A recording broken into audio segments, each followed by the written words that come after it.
வணக்கம் கன்னிராசி நண்பர்களே, நான் உங்கள் மகாராஜன்.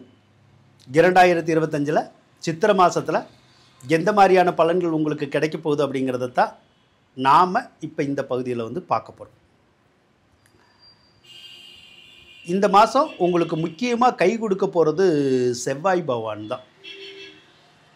11வது ராசியில் இருக்காருல்ல, கண்டிப்பாக கை கொடுக்கும். பூமி சம்பந்தப்பட்ட எந்த ஒரு தொழிலில் இருக்கிறவங்களுக்கும், ரியல் எஸ்டேட் மாதிரியான தொழிலில் இருக்கிறவங்களுக்கும், மருத்துவ சார்ந்த தொழிலில் இருக்கிறவங்களுக்கும், அல்லது கெமிக்கல் சார்ந்த தொழில், நெருப்பு சார்ந்த தொழில், பட்டாசு சார்ந்த தொழிலெலாம் இருக்குல்ல, அவங்களுக்கு பூராமே ஏற்றத்தை கொடுக்கக்கூடிய ஒரு அமைப்பு இந்த மாதத்தில் இருக்குது. நிறைய உதவிகள் கிடைக்கும். எதிர்பாராத வகையில் யாராவது ஏதாவது உங்களுக்கு நல்லது செஞ்சுட்டு போகிற மாதிரியான விஷயங்கள் இந்த மாதத்தில் உங்களுக்கு இருக்கும். மூத்த சகோதர சகோதரிகள்கிட்ட மட்டும் கருத்து வேறுபாடுகள் வரும், அல்லது அவங்களுக்கு ஏதாவது ஹெல்த் பிரச்சனை கொஞ்சம் வரதுக்கூடிய சந்தர்ப்பம் கொஞ்சம் இருக்கும். சூரிய பகவானை எடுத்துக்கிட்டால் 12ஆம் அதிபதி தான் உச்சம் பெற்றிருக்கார். அப்போ சூரியன் அஷ்டமஸ்தானத்தில் இருக்க போது அரசாங்கத்தினால நன்மைகள் சிலருக்கு கிடைக்கும், அரசியல்னால நன்மைகள் சிலருக்கு தேடி வரும். ஆனால் கண்ணில் மட்டும் ஏதாவது ஒரு உபாதை வரும். இப்போ கண்ணில் ஏதோ ஒரு வலி வருது, அல்லது ஏதோ ஒரு நோய் நொடி வருது இல்லை, அந்த மாதிரி தொந்தரவு வர்றதுக்கான வாய்ப்புகள் இருக்கும். அதே மாதிரி இந்த மாதத்தில் நிறைய செலவுகள் அதிகமாயிரும். ஏதாவது ஒரு செலவு தொடர்ந்து வந்துக்கிட்டே இருக்கும். அதனால் நிறைய காசு வச்சுருந்தாலும் அந்த காசு காணாமல் தான் போகும், அதாவது செலவாயிரும். நம்ம கடன் வாங்கி கூட மேற்கொண்டு செலவு பண்ணுற மாதிரியான சூழ்நிலை வந்துடும். பேங்க் பேலன்ஸ் இருந்தால் கூட அந்த பேங்க் பேலன்ஸை காலி பண்ணுற மாதிரியான ஒரு சூழ்நிலை இந்த மாதம் கொஞ்சம் இருக்கும். அதனால் கொஞ்சம் செலவு அதிகரிக்கும், அவ்வளோதான். அதே மாதிரி தந்தை அல்லது அப்பா கூட பிறந்தவங்க இருக்காங்கல்ல, அவங்களுக்கு யாருக்காவது உடம்பு சரியில்லாமல் போகிறதுக்குடைய சந்தர்ப்பம் இந்த மாதம் இருக்கும்.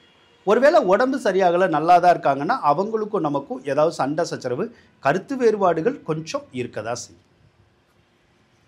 குரு பகவானை எடுத்துக்கிட்டால் 4, 9 கூடையது தான். 9வது இடத்துல தான் இருக்கார், பாகிஸ்தானத்தில் தான் இருக்கார், நல்லா தான் இருக்கார். ஒரு சில விஷயத்தை உங்களுக்கு கொடுக்க மாட்டேன்னு அவர் சொன்னால் கூட சில விஷயங்களை நீங்கள் விரும்பினதை லேட்டாவது கொடுத்துருவார், அதாவது காலம் தாழ்ந்தாவது கொடுத்துருவார். அப்போ காலம் தாழ்ந்து கொடுக்குற போது கண்டிப்பாக அந்த விஷயங்கள் உங்களுக்கு மகிழ்ச்சியை தரதா செய்யும். பூர்வீகத்தில் இருக்க சொத்து சுக பிரச்சனைகள் எல்லாமே தீரும். வெளியூர் போகிறது, வெளியூர் போய் வேலை பார்க்குறது, வெளிநாடு போய் வேலை பார்க்குறது, படிக்கிறது, விசா வேணும்னா கிடைக்கிறது, பிஆர் வேணும்னா கிடைக்கிறது, இந்த மாதிரியான விஷயத்தெல்லாம் குருதான் செஞ்சு கொடுப்பார். ஆக இந்த மாதிரியான முயற்சிகள் யாருக்கு செய்கிறீங்களோ செய்யுங்க, கண்டிப்பாக வெற்றிகள் உங்களுக்கு கிடைக்கும். என்ன 9வது இடத்துல குரு இருக்கிற போது ஒரு சிலருக்கு நம்ம சொந்த தொழில் செஞ்சோம்னா கரெக்டாக செய்ய முடியாது. ஏதாவது ஒரு வகையில் அந்த தொழிலில் இடைஞ்சல்கள் இருந்துக்கிட்டே இருக்கும். அதே மாதிரி தொழிலில் ஸ்பீடு குறைஞ்சிரும், முன்ன இருந்து அந்த வேகம் இருக்காது. அப்போ அந்த வேகம் எப்போ இருக்கும் அப்படின்னா, மே மாதம் 11ஆம் தேதிக்கு அப்புறம் குரு பயிற்சி வரும். அதுக்கப்புறம் தான் அந்த தொழில் ஸ்தானத்தில் ஒரு விறுவிறுப்பு வேகம் அதெல்லாம் இருக்கும். அதே மாதிரி இந்த மாதிரி குரு இருக்கிறதே ஒரு சிலருக்கு டிரான்ஸ்ஃபர் மாதிரியான விஷயமெல்லாம் ஏற்கனவே கிடச்சிருக்கும், அல்லது கிடைக்கலன்னா இப்போ ட்ரை பண்ணால் கூட உங்களுக்கு சிலருக்கு கிடைக்கும். அதே மாதிரி வேலையில் மாற்றம் பண்ணணுன்னா பண்ணலாம். ஒரு வேளை இப்போ நீங்களே ஒரு கம்பெனியை விட்டு வெளியே போகணுன்னு தோணும், தாராளமாக வேறு கம்பெனியில் வேலைக்கு போனால் போகலாம், கிடைக்கும் வேலை. ஒரு சிலருக்கு ஆட்டோமேட்டிக்காகவே கம்பெனிக்காரவங்களே வேலையை விட்டு நம்மளை நீக்கிடுவாங்க. நீக்குன்னா நம்ம வேறு இடத்துக்கு வேலைக்கு போகணுன்னு நினச்சா தாராளமாக போகலாம்.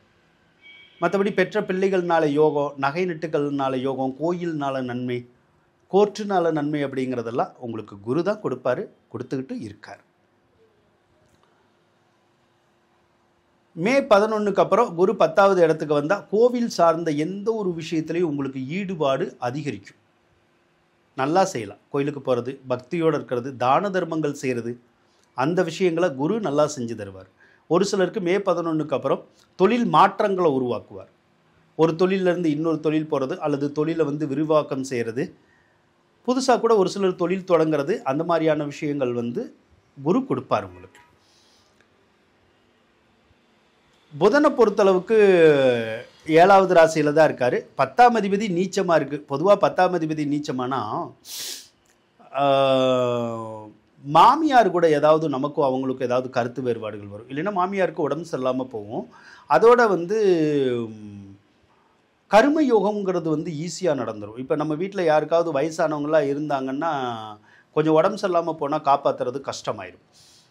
அதுக்கப்புறம் நம்ம வீட்டில் ஏதாவது ஒரு செல்ல பிராணிகளோ அல்லது வேறு வகையில் ஏதாவது ஒரு பிராணிகள் வச்சுருந்தா, விலங்கினங்கள் வச்சுருந்தா, ஆடு மாடு நாய் கோழி பூனை எல்லாம் வச்சுருந்தா கூட அதுகளுக்கு கூட கொஞ்சம் உடம்பு சரியில்லாமல் போகும். கொஞ்சம் ஆபத்து வர்றதுக்கான சந்தர்ப்பம் கொஞ்சம் இருக்க தான் செய்யுது. ஒரு மாதத்து லெவலுக்கு சுக்கிரன் உங்களுக்கு நல்லா இருக்கார், உச்சமாக இருக்கார், யோகம்தான். தனாதிபதி இல்லையா, நல்ல பண வரவு இருக்கும்ல, கேட்ட இடத்துல காசு கிடைக்கும், வர வேண்டிய பணம் வரும். கடன் வாங்கியிருந்தாலும் நாம் திருப்பி அடைக்க முடியும். நம்ம யாருக்காவது கடன் கொடுத்துருந்தா வசூலிக்க முடியும். பதவி உயர்வு கிடைக்கும், சிலருக்கு சம்பள உயர்வு கிடைக்கும். ஏதோ ஒரு விதத்தில் பொருளாதாரத்தில் நல்ல முன்னேற்றத்தை பெறக்கூடிய ஒரு சந்தர்ப்பம் தான் இது. யாருக்கிட்ட போய் காசு கேட்டாலும் எங்கே கேட்டாலும் உங்களுக்கு தேவைக்கு கிடைச்சிடும். அதனால் சுக்கிரன் வந்து நல்ல யோகத்தை வந்து உங்களுக்கு கொடுக்க போகிறார். பாக்கியாதிபதி வேறு, அவரும் பலம் பெற்று தானே இருக்கார். பாக்கியாதி பலம் பெற்றாலும் நமக்கு எடுத்த காரியங்கள்லாம் உங்களுக்கு நல்லா நடக்கும். அதே மாதிரி உங்கள் வீட்டில் உங்களுடைய கணவன் அல்லது மனைவிக்கு வீடு கட்டணுங்கிற எண்ணம் வரும், வாகனம் வாங்கணுங்கிற எண்ணம் வரும், அல்லது வீட்டுக்கு தேவையான ஏதாவது சில பொருள்கள் வாங்கணும், ஆடம்பர பொருட்கள் வாங்கணும், ஆபரணங்கள் வாங்கணும், ஜவுளி வாங்கணும் அப்படிலாம் தோணும். தாராளமாக வாங்கிக்கலாம். அதெல்லாம் உங்களுக்கு வாங்கி கொடுக்கும் அந்த சுக்கிரன். ராகு கேது தான் உங்களை ரொம்ப நாளாக இம்சை பண்ணிக்கிட்டு இருக்கிறது. இப்போ அந்த ராகு கேது விலகுனாலே நமக்கு நல்லது தான். எப்போ விலகுறாரு? ஏப்ரல் மாதம் 26ஆம் தேதி விலகுறாரு ராகு கேது. அது விலகுனா நிறையா விஷயத்தில் உங்களுக்கு நல்லது நடக்கும். முக்கியமாக இந்த குடும்பத்தில் இருக்க சண்டை சச்சரவு, கணவன் மனைவிக்குள்ள இருக்க சண்டை சச்சரவு, பிரிவினை, அதெல்லாம் வந்து விலகிடும். இப்போ ரொம்ப நாளாக ராகு அந்த 7ல் இருக்கிறனால கணவன் மனைவிக்குள்ளே பார்த்தீங்கன்னா ஒரு நிம்மதியே இருக்காது, ஒரு ஒற்றுமையே இருக்காது. ஏதோ ஒரு விதத்தில் சண்டை சச்சரவு, கோபதாபம், பிரிவினை, கோபிச்சுக்கிட்டு போகிறது, என்னடா இவர் இப்படி இருக்காரே, இவங்க இப்படி இருக்காங்களேன்னு நம்ம புலம்பிக்கிட்டு இருக்கிறது, ஒற்றுமை இல்லாமல் சண்டை போட்டுக்கிட்டே தவிச்சுக்கிட்டே இருக்கிறது, அதே மாதிரி தகாத உறவு முறைகளை ஏற்படுத்தி விடுறது, அதனால குடும்பத்தில் வந்து கூச்சல் குழப்பத்தை உருவாக்கி விடுறது, அதெல்லாம் அந்த ராகு தான் செய்வார். அதே மாதிரி கள்ள உறவுகளை வந்து ஏற்படுத்தி விடுறது, சில நேரம் மனைவிகளை பிரிக்கிறது அல்லது கள்ள உறவுகளை பிரிக்கிறது, லவ் பண்ணுற மாதிரியான விஷயங்களை வந்து உருவாக்கி விடுறது, திருமணம் பண்ணணும்னு நினச்சா வீட்டுக்கு தெரியாமல், பொண்ணு வீட்டுக்கோ ஆண் வீட்டுக்கோ தெரியாமல் திருமணம் பண்ணுறதுக்கு முயற்சி பண்ணுறது, அந்த மாதிரி திருமணம் பண்ணுறது, இந்த மாதிரியான விஷயங்களை மட்டும்தான் அவர் இப்போதைக்கு வரைக்கும் செஞ்சுக்கிட்டே இருக்கார். அப்போ இவர் செய்யக்கூடிய இந்த மோசமான விளைவுகள் ஏப்ரல் 26ஆம் தேதிக்கு அப்புறம் விலகும். அதுக்கப்புறம் இந்த லவ்வில் பிரச்சனை, ஃபேமிலியில் பிரச்சனை அப்படிலாம் இருக்காது.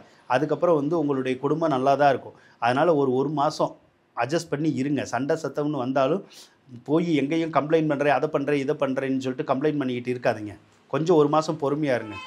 அதுக்கப்புறம் பிரச்சனை சரியாயிடும். அந்த சனி என்ன பண்ணுவார்? வாகனத்தினால ஏதாவது தொந்தரவு தருவார். இப்போ உங்கள் வீட்டில் வண்டி வாகனங்கள் இருந்தால் அடிக்கடி பழுதாகிக்கிட்டே இருக்கும். அதே மாதிரி உங்களுக்கு ஏதாவது ஒரு வகையில் ஹெல்த் பிரச்சனை கொடுப்பாரு. முழங்கால் வலி, முதுகு வலி, கழுத்து வலி இதெல்லாம் சொல்கிறோம்ல, அந்த மாதிரி ஏதாவது ஒன்று வந்து உங்களுக்கு உருவாக்கி விட்டுருவார். அதே மாதிரி ஒரு சிலருக்கு இந்த கணவன் மனைவியை சேர்ந்து இருக்க விட மாட்டார். கணவன் ஒரு பக்கம், மனைவி ஒரு பக்கம் வேலை விஷயமா இருப்பாங்க, தொழில் விஷயமா இருப்பாங்க. அப்படி இல்லாமல் ஒரு சிலர் ஒன்றா சேர்ந்து இருந்தால் உங்களுடைய கணவனுக்கும் அடிக்கடி உடம்பு சரியில்லாமல் போகும், உங்கள் மனைவிக்கும் அடிக்கடி உடம்பு சரியில்லாமல் போகும். அந்த வேலைகளை மட்டும்தான் சனி செஞ்சுக்கிட்டு இருக்காரு. அதே மாதிரி உங்களுடைய மனைவியவே உங்களுக்கு எதிரியாக்கி விடுறது அல்லது உங்களுடைய கணவனவே உங்களுக்கு எதிராக தூண்டி விடுறது, அந்த வேலையும் சனி தான் செய்கிறாரு. சனி பயிற்சி தான் இந்த வருஷம் இல்லை. திருக்கணிதத்து பிரகாரம் தான் இப்போ மார்ச் 29 சனி பயிற்சிம்பாங்க. நாங்கள்லாம் வாக்கிய பஞ்சாங்கம் யூஸ் பண்ணக்கூடியவங்க. எங்கள் பஞ்சாங்கத்துப்படி 2026 மார்ச்சில் தான் சனி பயிற்சி, இப்போ இல்லை. அதனால் சனி எங்கள் கணிதத்துப்படி இன்னும் ஒரு வருஷம் உங்களுக்கு 6வது ராசியில் இருப்பார். உங்களுக்கு கண்டச்சனி ஆரம்பம் இல்லை. அதனால் கண்டச்சனி அப்படின்னு பயப்படாதுங்க. ஆக கன்னிராசிக்காரவங்களுக்கு கிரகநிலைகள் வந்து சரியாக தான் இருக்குது இந்த மாதம். அதனால் யோகமான பலன்கள் நடக்கப்படுறதுக்குடைய சாத்தியக்கூறுகள் நிறைவாக இருக்கும். வாழ்த்துக்கள்.